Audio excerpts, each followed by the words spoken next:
Hi, everybody. Welcome back. I have been reminded or prompted for, years that I need to take a breath, give myself a moment before I respond. And I rarely remember that, especially if the energy around a conversation is amplified for any reason. Now, I was given a couple of awarenesses in meditation this morning of a further explanation of why I have to do that going forward and to make that my work. So take what resonates and what doesn't resonate, toss it out, go on to the next video that's in your feed. But just in case this can help one person understand that this is the guidance that's coming through now is actual guidance from the all that is, our higher selves, ancestors, angels, doesn't matter what you call it. If this helps one more person realize you're not going crazy, just breathe and relax into the information that's coming, great, my job is done.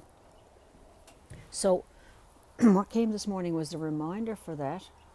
And recently I have been given information about our next stages of communication and how these receptors, these bodies, these sensing units are sensing or are aware of, have always been aware of far more than what we've imagined.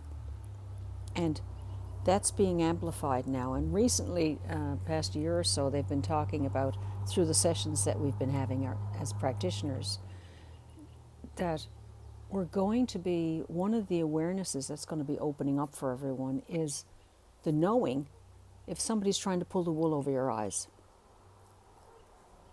The spidey sense, the looking at someone and them speaking to you and saying one thing, but you know that is either an untruth, whether consciously or unconsciously to them, because their energy is telling you something completely different. So the reason, what I was given was give yourself that moment, the moment of relaxation while you're listening to someone, as well as before you respond, because in that, that breath, the 10 seconds, 5 seconds that you give yourself to respond, it's going to allow your receiving unit to absorb more so that you have a deeper understanding of how best to respond. And that's, that's just for me, because it felt like in a lot of ways, especially when you're busy doing something or you're in a meeting and stuff is happening really quickly, it feels like there's a push to respond right away, but there's not. And what that break, or what that 5 or 10 seconds gives us, I was told, is allowing my receiving unit, my body, to sense not only what I'm hearing, but to sense the energy that the other person is sending to us. Now,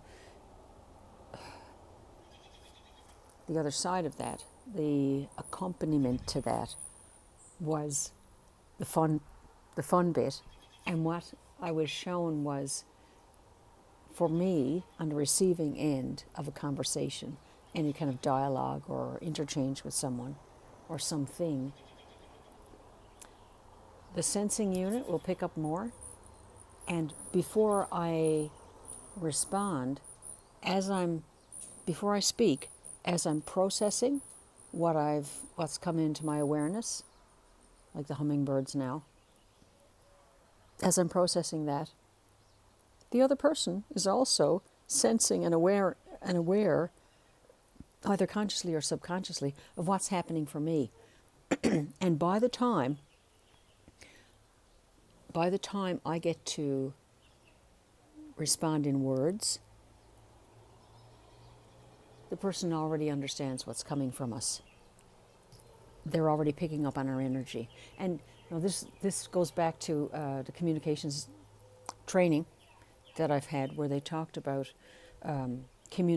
speech communication being only, at the time, this was 30 years ago, they talked about it being only about 7% of our actual communication.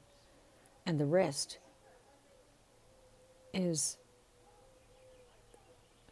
energy, body language, facial expressions, movements.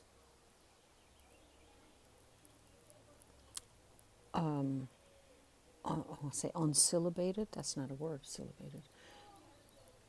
Sounds that we might make that are not words, like ah, or taking a deep breath after someone speaks. Those are all those things are speaking to people. And so I was shown the gift of taking that breath. For me, what it will do is also a gift for the person or whoever is on the receiving end of, or in dialogue with you, or the creatures that you're talking to, or the environment that you're with. What it's doing when you give yourself, when we cut out the rushing and the feeling like we have to respond quickly, it allows each receiving unit to basically receive better. There's no rush. The rushing is part of the fear programming, which is unnecessary any longer. I made some notes. When it came this morning, I was again reminded to not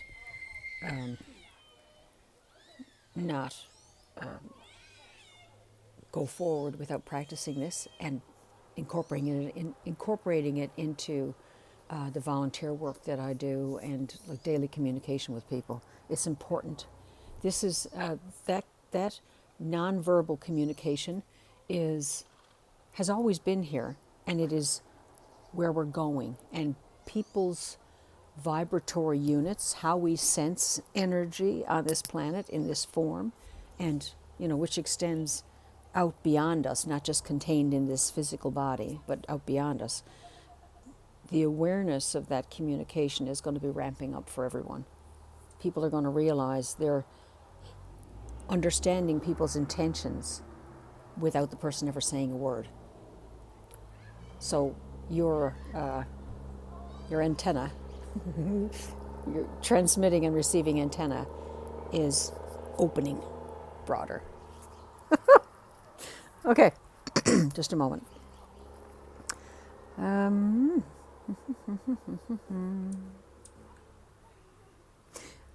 The note I made this morning is taking a moment before we respond allows our antenna, which is our body with all our senses, and sensing the energy outside of us, needs a few moments, or mine, needs a few moments to receive, to more fully understand the message in all its gradients that's coming from either a person, another person, or an environment,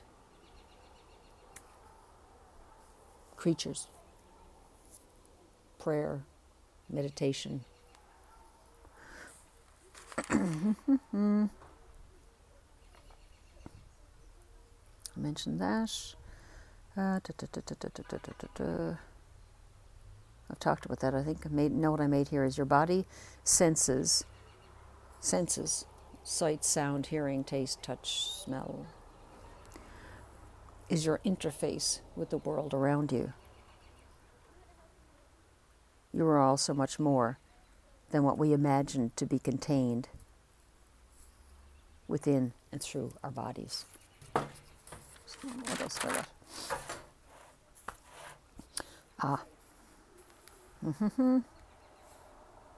So our bodies help us experience this physical space where we are.